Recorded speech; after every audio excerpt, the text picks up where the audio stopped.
She had rehearsed the ending 100 times. The exact words. The exact tone. She had even picked the day, a Sunday, because Sundays felt softer, like the week itself would absorb the damage. But Kwon Jae-won didn't wait for Sunday. He showed up at her door at 11 at night, holding a single white camellia, her favorite flower, which she had never once told him, and eyes that already knew something was wrong. He stood in her doorway, looked directly at her face, and said, "Whatever you're about to say, don't." And Adaeze Nwosu, who had survived things that would have finished most people, felt her throat close. Because she was standing at the door of the only man who had ever made the mistake of loving her, and she was about to destroy him. "I can't have children," she whispered. The camellia was still in his hand. He hadn't moved, hadn't flinched. The silence between them was the loudest thing she had ever heard. Then he said one word she would spend the rest of her life turning over, wondering if it saved her, or simply pulled her deeper into a world she was never meant to survive. Her name was Adaeze Nwosu, and she had built her entire life around the art of being fine. Fine was a skill. Fine kept people from asking questions she didn't know how to answer. Fine was the smile she had sharpened at 22, sitting in a clinic in Abuja, signing paperwork for a procedure she had agreed to because the man in the waiting room had looked at her with exhausted eyes and said, "Ada, I'm not ready. I'm just not." She had nodded, walked out into the afternoon sun. Been fine. 3 weeks later, at a routine follow-up, the doctor delivered the next blow carefully, the way doctors do when they're reading the room and not sure how much a person can hold in one sitting. Polycystic ovary syndrome. Present for years, most likely. The irregular cycles she had always blamed on stress. The exhaustion she had written off as residency. None of it was stress. Her own body had been quietly working against her the whole time, and the man who wasn't ready never knew because she never told him. There was no point. He had already left. Medicine became everything after that. 6 years of pouring herself into saving other people because she had run out of things to save in herself. She was brilliant at it, focused in a way her colleagues mistook for ambition. It wasn't ambition. It was survival. Keep moving. Keep working. If you stop, you feel it. The fellowship posting to Busan General came in the autumn. Prestigious, competitive, the kind of offer that doesn't allow for hesitation. She packed 2 bags, called her mother, and boarded a flight to a country where nobody knew her face. 3 months in, she had found her footing. A flat in a quiet district near the harbor, a coffee shop 2 streets from the hospital that made something close enough to strong Abuja espresso that she had stopped mourning the original, and colleagues who warmed to her quickly once they realized she was the kind of doctor who stayed until the problem was solved. She had almost started to feel like a person again. Then she requested the full reproductive workup, because she was a doctor, because she understood exactly what her diagnosis meant long-term, and because 2 weeks of waiting with a doctor's brain is 2 weeks of knowing every possible outcome. When the results came back, she stood alone in the consultation corridor and read the report twice. Asherman syndrome, significant uterine scarring, most likely a direct consequence of the procedure 6 years ago, compounded by the hormonal complications from the PCOS. The chances of carrying a pregnancy to term, significantly low. She folded the paper, slid it into her coat pocket, and stood in the corridor telling herself she just needed 30 seconds. 30 seconds to breathe before she went back to being fine. That was when she heard him. She heard his footsteps before she saw him. He was walking back from the cardiology wing, his younger sister moving beside him, talking fast and gesturing with both hands the way younger siblings do when they are annoyed and certain they are right. He wasn't listening to a single word she said. His eyes had already found Adaeze. She straightened, arranged her face. "Mr. Kwon." Dr. Nwosu. His Korean was unhurried. Everything about Kwon Jae-won was unhurried. Tall, precisely dressed, the kind of stillness that doesn't come from laziness, but from a man who has decided exactly who he is and stopped competing with anyone about it. How did Sora's consultation go? He made them explain every single thing twice, Sora said, rolling her eyes. I asked for clarification, Jae-won said without looking away from Adaeze. Are you all right? His voice dropped just enough that Sora didn't catch it. The question landed so quietly it almost didn't register. Adaeze blinked. Her smile didn't waver. Of course. Long afternoon. He looked at her for exactly 1 second longer than necessary. Then he nodded, guided his sister toward the exit, and was gone. Adaeze exhaled once and went back to being fine. He came back on Thursday, then the following Tuesday, then again. Sora's cardiac monitoring ran across 6 weeks, and somehow, every single visit, Kwon Jae-won found a reason to pass through her corridor. Never inappropriate, never performative, just present, in a way Adaeze didn't have a category for. He brought coffee once, the strong kind, set it on the counter nearest to her, without a word, as if he'd simply forgotten it there. She drank it without mentioning it. He smiled just barely. "You're not from Busan," he said one afternoon, leaning against the wall outside her consultation room while she reviewed notes. "Observant," she said without looking up. "Abuja." She looked up. "Ow, the way you phrase certain things. And you argue with the vending machine every single time like it owes you a personal debt." Adaeze stared at him. He pushed off the wall and left. She told herself it was nothing. Powerful men were charming when they chose to be. She had seen it before. She knew exactly how to remain unaffected. Except Kwon Jae-won was not performing charm. He was stating true things. Small, precise observations that told her he had been paying far more attention than any corridor exchange warranted. He noticed she skipped lunch on heavy clinic days and started leaving food near her station. Always plausibly accidental. Always exactly what she would have chosen. He noticed she flinched whenever the hospital intercom crackled unexpectedly, so he always waited for the silence before he spoke. He noticed everything.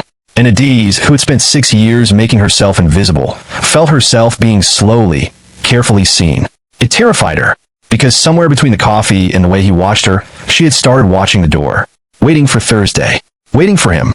And underneath all of it, tucked in her bedside drawer like a quiet bomb, the report sat untouched, reminding her exactly why this could never be allowed to go anywhere. The first time he asked her to dinner, she said no, professionally, warmly, with an excuse about early rounds and a research deadline that was technically true, but had nothing to do with why she was refusing. He accepted it without argument. Another time, he said simply and left. She told herself she was relieved. The second time, Sora's monitoring was complete. There was no more reason for him to be at Busan General. Adaeze had half convinced herself the visits would simply stop. That without the appointment as a framework, Kwon Jae-won would return to whatever empire required managing, and she would return to being a foreign doctor in a city that didn't know her name. Instead, he called. Not a message, a call. At 7 in the evening, while she was sitting cross-legged on her apartment floor, eating instant noodles straight from the pot, she stared at his name on the screen through 4 full rings. "Hello. You haven't eaten properly," he said. "No greeting. No priambit. Excuse me. I'm outside your building. There's a restaurant 2 streets down that does jollof rice that won't disappoint you. Come down." Adaeze looked at her noodles, looked at the door, looked back at her noodles. "How do you know where I live?" "Don't worry about that, Adaeze." Her first name, just like that, slipped in like it had always belonged in his mouth. She went downstairs. Dinner was nothing she had prepared for. She had braced for performance, for the curated version of himself that men with money deploy in restaurants. She had her armor ready. Instead, he talked about Sora, about how Sora had been 12 when their mother died, and how he had raised her mostly through stubbornness and a sheer refusal to let anything else go wrong. About how she was studying architecture now, and was the only person alive who could make him feel genuinely stupid in under 5 sentences. He said all of this looking directly at Adaeze, not performing vulnerability, just stating facts about himself the way someone does when they have decided to let you in. "Why are you telling me this?" she asked. "Because you never tell me anything. So I'm going first." She looked at him across the table. This still, precise, quietly dangerous man who had somehow learned which coffee she preferred and remembered that she laughed when she was caught off guard. She said, slowly, like she was testing how it felt to offer something real, "I grew up in Abuja. My mother taught English. My father treated every problem in life like it had an engineering solution. Did it work? Sometimes. Not always." He nodded. Didn't push. That was the night Adaeze Nwosu made her first mistake. She let herself enjoy it. They fell into something neither of them named for weeks. Late dinners. Walks along the Busan waterfront at hours when the city finally went quiet. Phone calls that started practical and ended nowhere near where they began. He sent her music. Old Korean ballads. The English translations typed underneath. No explanation. Just the lyrics arriving in her messages at odd hours like something he couldn't keep to himself. She sent back her Afrobeats playlists. He listened to every song, started referencing lyrics in conversation with the easy confidence of a man who had done his research and wasn't pretending otherwise. He was learning her. She was letting him. And underneath every dinner, every late call, every moment she caught herself smiling at her phone. The report sat in her bedside drawer, reminding her of the conversation she kept postponing. She was supposed to end this. She knew exactly what Kwon Jae-won was building. Legacy wasn't a concept to him. It was a mandate, and she could not give him that. She's kept not doing it. She chose a Sunday. Sundays felt merciful, softer, like the day itself would absorb some of the damage. She had rehearsed 4 clean sentences. No backstory, no elaboration, no invitation for him to talk her out of it. Just the truth and a logical conclusion she had been postponing for 3 months. She got through exactly 1 sentence. I need to tell you something I should have told you before any of this started. He was standing at his kitchen counter making coffee, the strong kind, the kind he had learned she preferred. His back was to her. His hands didn't stop moving, but something in his shoulders changed. A barely perceptible stillness. He turned around, leaned against the counter, and gave her his full attention. The way he always did. Like nothing in the world existed outside what she was about to say. That made it harder. I have COS, she said. I found out 22. And I have Asherman syndrome, uterine scarring. The chances of me carrying a pregnancy to term are, she stopped. Steadied herself. Very low. Realistically low. The doctors have been honest with me. She kept going because stopping felt more dangerous. I know what you're building, Jae-won. I know what the Kwon name means to you. I know what you need. And I'm telling you clearly that I cannot give you that. So whatever this is, she gestured at the space between them, at the coffee he'd made her, at 3 months of Sundays and midnight music in his hand around hers. It has to stop here, before it goes any further.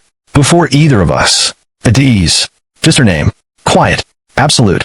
She stopped. He looked at her for a long moment. Not with pity. She would have walked straight out if she had seen pity. Not with the careful, diplomatic expression of a man preparing a gentle rejection. He looked at her the way he had looked at her that first day in the corridor. Like he was reading something she hadn't offered to show him. Then he said, stay. She blinked. Jae-won. Stay. He repeated it. Same tone. Same certainty. Like it wasn't a request. Like it was simply the correct answer to a question the universe had been asking, and he was the only one paying close enough attention to hear it.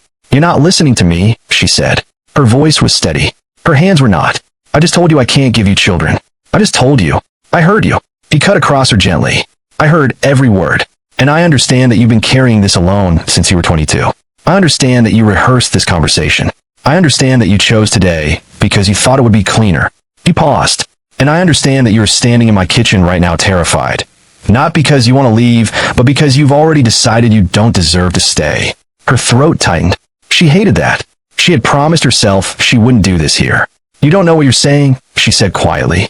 I know exactly what I'm saying. He pushed off the counter and crossed the kitchen toward her, unhurried, and stopped close enough that she had to tilt her head to hold his gaze.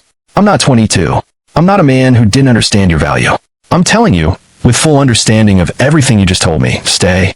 Legacy is not more important than you. She stared at him. The Kwon name will survive, he said simply. Sora will probably have 4 children, just to spite me. The name will survive. He reached out and took her face in both hands. Gently, completely. The way you hold something you have decided you're not going to lose. You came here to end this. I'm telling you, you're not leaving. You're impossible, she whispered. Yes, he agreed, entirely unbothered. And then, for the first time since she was 22 years old, Adaeze Nwosu stopped being fine. She let the tears come, right there in his kitchen, with his hands on her face and the coffee going cold on the counter. She cried the way people cry when they've been holding something so long that the release feels less like sadness and more like setting down something enormously, unbearably heavy. He didn't say anything, didn't try to fix it, just held her face and let her feel all of it. She moved in stages. That was Adaeze's way. She didn't wake up the morning after and find that 6 years of carefully built armor had simply dissolved. He knew that. So he showed up, every single day, consistently, quietly, without demanding she arrive faster than she was capable of arriving. That was how she knew it was real. 3 weeks later, she woke up at his apartment and realized something was gone. The low-level tension that had lived in her chest since she was 22, she had lived with it so long she had stopped recognizing it as anything other than normal. But it was gone. Just gone. He was beside her, reading something on his phone, one hand resting on her back. He felt her stir and looked over. Sleep well. Yes, she answered, surprised by how completely true it was. She lay in the quiet morning light and searched for a word for what she was feeling. It took a moment. It was peace. Sora found out 3 weeks after that. Terrifyingly perceptive, she announced it over dinner while pointing her chopsticks at both of them. I knew from the second corridor visit. He never comes back to the second floor. There is nothing on the second floor he needs. There's a good vending machine, Jae-won said calmly. You don't use vending machines. I was expanding my horizons. Sora turned to Adaeze with an expression of absolute solidarity. He mentioned your name 5 times in 1 week without realizing it. I counted. 5 times. Adaeze looked at Jae-won. He was looking at his food. She laughed until her eyes watered. He proposed on a Tuesday. No grand gesture. No restaurant chosen for atmosphere. They were in her flat, the small Busan flat she had never quite finished decorating because some part of her had always been ready to leave at short notice. He was helping her hang a painting she had bought 3 months ago and never mounted because the walls had felt too temporary. He had the drill. She had the measuring tape. They'd been arguing pleasantly about centimeters for 20 minutes. Then he put the drill down, reached into his jacket pocket, and set a ring on the floor between them. "You said you couldn't give me everything," he said. "I'm telling you again, you are enough, exactly as you are. Whatever comes after this, we figure out together. But I am done figuring out my life without you in it." She looked at the ring, then at him. This man who had found her in a corridor, holding a piece of paper she thought had ended her story before it began. This man who had brought her coffee and learned her music and held her face while she fell apart, and never once made her feel like a woman with limitations. He had made her feel like herself again. "You're still impossible," she whispered. Consistently, he agreed. She picked up the ring. A year after the wedding, against every clinical probability the report had laid out in its cold, unforgiving language, Adaeze felt pregnant. One morning, one test, one line that had no business being there. She sat on the bathroom floor for a long time. When she came out, Jae-won was in the kitchen making coffee. Unhurried, ordinary. She walked straight to him and placed the test on the counter without a word. He looked at it, then at her. She watched his face move through something she had never seen on it before. All that control, all that careful stillness, it didn't hold. His eyes went bright. He pulled her into him without speaking. She pressed her face to his chest and listened to his heartbeat. Fast, unguarded, real. And she thought about a girl at 22 who had walked out of a clinic in Abuja believing that was the end of something. It wasn't the end. It was just a long way to the beginning. Some people spend their whole lives running from the thing they are most afraid to want. Adaeze Nwosu ran for 6 years and walked straight into it anyway, through a hospital corridor in Busan on an ordinary afternoon, carrying a folded piece of paper she thought had disqualified her from love. She didn't find him because she was ready. She found him because she was finally too tired to keep pretending she didn't deserve to be found. Now tell me, when he said stay, was it the most romantic thing you've ever heard, or the most terrifying? Did Grace deserve to be found the way she was? Drop your answer in the comments right now. And if this story moves something in you, liked it, share it with someone who needs to hear today, and subscribe because new stories drop every week. Every single one is built for people who feel deeply. Don't miss the next one.